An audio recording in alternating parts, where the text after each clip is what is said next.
Tajikistan ketakutan. Begini reaksi pelatih timnas Tajikistan usai tahu di perempat final bertemu dengan timnas Indonesia. Ini resikonya cukup besar. Kenapa harus tim kami bertemu di momen krusial ini? Seharusnya kami bertemu dengan tim mudah dan bisa lolos melaju sampai ke final.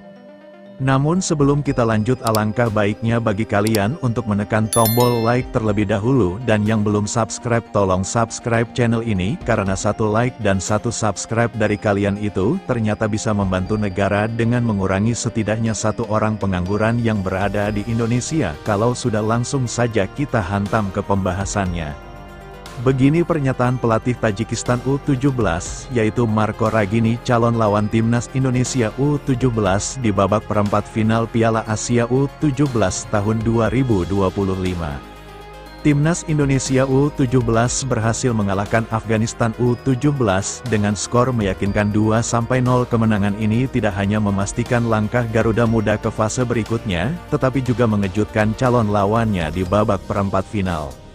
Pelatih Tajikistan U17 Marco Ragini memberikan pernyataan mengejutkan usai menyaksikan permainan luar biasa dari tim asuhan Nova Arianto. Pelatih Tajikistan U17 mengakui bahwa ia sangat terkejut dengan performa timnas Indonesia U17 yang menunjukkan permainan dominan sepanjang pertandingan.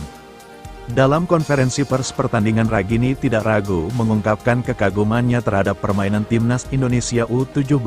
Ia menyebutkan bahwa skema permainan yang diterapkan Garuda Muda sangat mengesankan, bahkan menyerupai gaya tiki-taka yang identik dengan tim-tim besar seperti Barcelona dan tim nasional Spanyol. Saya sangat terkejut dengan permainan timnas Indonesia U17. Mereka tampil luar biasa dan mendominasi pertandingan. Saya tidak menyangka mereka bisa bermain dengan gaya tiki-taka yang begitu rapi dan efektif. Pelatih Tajikistan itu juga mengakui bahwa dirinya merasa waspada dan bahkan sedikit takut menghadapi Indonesia di babak perempat final. Menurutnya, permainan kolektif timnas Indonesia U17 bisa menjadi ancaman besar bagi timnya.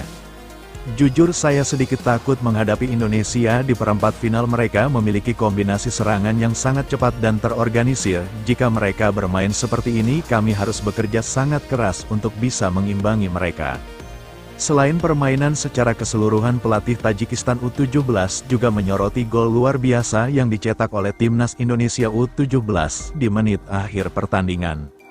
Gol ini menunjukkan betapa cepatnya transisi permainan tim asuhan Nova Arianto, di mana hanya dalam 1 menit mereka mampu mengonversi peluang menjadi 2 gol. Di menit akhir itu sungguh luar biasa. Dalam 1 menit mereka langsung bisa mencetak 2 gol. Itu bukan sesuatu yang mudah, dan menunjukkan betapa efektifnya serangan mereka. Kami harus lebih waspada dengan hal seperti ini setelah melihat permainan timnas Indonesia U17 yang luar biasa. Marco Ragini memastikan bahwa timnya akan melakukan persiapan ekstra jelang laga perempat final. Ia menyadari bahwa Indonesia bukan lawan yang mudah, terutama setelah melihat bagaimana mereka mampu mengalahkan Afghanistan dengan dominasi penuh. Kami akan mempelajari permainan mereka lebih dalam dan mencari cara untuk meredam kecepatan serta kreativitas mereka di lapangan. Ini akan menjadi tantangan besar bagi kami.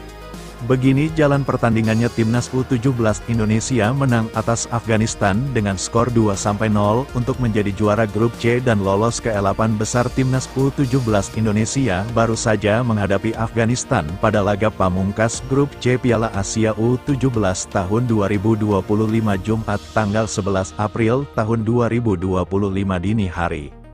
Meski menghadapi tim yang kebobolan 8 kali dalam 2 laga, Indonesia kesulitan mencari peluang mencetak gol. Salah satu penyebabnya adalah keputusan Nova Arianto melakukan rotasi besar-besaran karena tiket fase gugur dan Piala Dunia U17 sudah diraih Coach Nova. Melakukan 7 pergantian starter dibanding laga sebelumnya membuat Garuda Asia mengalami penurunan kualitas. Afghanistan tampil lebih baik pada babak pertama walau hanya bisa mengancam lewat tendangan jarak jauh. Kiper Dava Al-Ghashemi melakukan paling tidak 3 penyelamatan atas 3 shot on target dari luar kotak penalti. Pada babak kedua, Nova langsung melakukan 3 pergantian saat take off, termasuk top scorer Evandra Forasta. Sempat ada peningkatan tempo dan pertahanan Afghanistan bisa diterobos, tetapi peluang menembak tak kunjung terbuka. Justru Afghanistan bisa mendapatkan peluang paling berbahaya saat seorang striker bisa melewati Dava di luar kotak penalti. Untung saja finishingnya melebar, walau menghadapi gawang kosong peluang hampir sama dimiliki Fadly Alberto pada menit ke-75, tetapi dorongan bolanya terlalu lemah, sehingga bisa dibuang bek lawan sebelum mencapai gawang. Sebelum itu Zahabi goli yang baru masuk mendapatkan kartu kuning, akibat heading saat mencoba mengincar penalti pada 10 menit akhir. Garuda Asia memutuskan mengulur waktu untuk mengamankan skor 0-0 dan 1 poin cukup untuk menjadi juara grup C. Ini membuktikan Nova Arianto perlu mengerahkan tim utama pada babak 8 besar mendatang. Berita kedua begini, pernyataan Ketua Umum PSSI, yaitu Erick Thohir, usai pertandingan Timnas Indonesia U17 versus Afghanistan U17 di Piala Asia U17 tahun 2025. Bertanding di Al Faisal Stadium Jeddah Arab Saudi pada Jumat tanggal 11 April tahun 2025, Garuda Muda menunjukkan permainan luar biasa, namun berkat kemenangan gemilang sebelumnya melawan Korea Selatan U17 dan Yaman U17, Timnas Indonesia U17 dipastikan lolos ke babak perempat final Piala Asia U17 2025. Tidak hanya itu, keberhasilan ini juga memastikan Indonesia melaju ke Piala Dunia U17 tahun 2025 yang akan menjadi panggung besar bagi para talenta muda Indonesia untuk bersaing di level tertinggi dunia. Setelah menyaksikan pertandingan, Erick Thohir mengaku sangat terkejut dan bangga dengan performa Garuda Muda. Menurutnya semangat juang dan kualitas permainan yang ditampilkan oleh para pemain tetap luar biasa. Saya benar-benar terkejut dengan permainan tim malam ini. Ini adalah cerminan tim yang memiliki karakter juaranya tidak sesuai yang kita inginkan. Mereka tetap bermain dengan mental baja dan disiplin tinggi. Ini adalah cerminan tim yang memiliki karakter juara. Keberhasilan lolos ke perempat final Piala Asia dan Piala Dunia U17 tahun 2025 menjadi bukti bahwa Timnas Indonesia U17 kini sudah mampu bersaing di level tertinggi Asia dan siap menghadapi tantangan lebih besar di panggung dunia. Selain memberikan apresiasi kepada para pemain, Erick Thohir juga memberikan pujian khusus kepada pelatih Timnas Indonesia U17 Nova Arianto. Menurutnya Nova telah menunjukkan kualitas kepemimpinan yang luar biasa dengan tetap menerapkan strategi terbaik, meskipun laga ini sudah tidak menentukan bagi kelolosan Indonesia.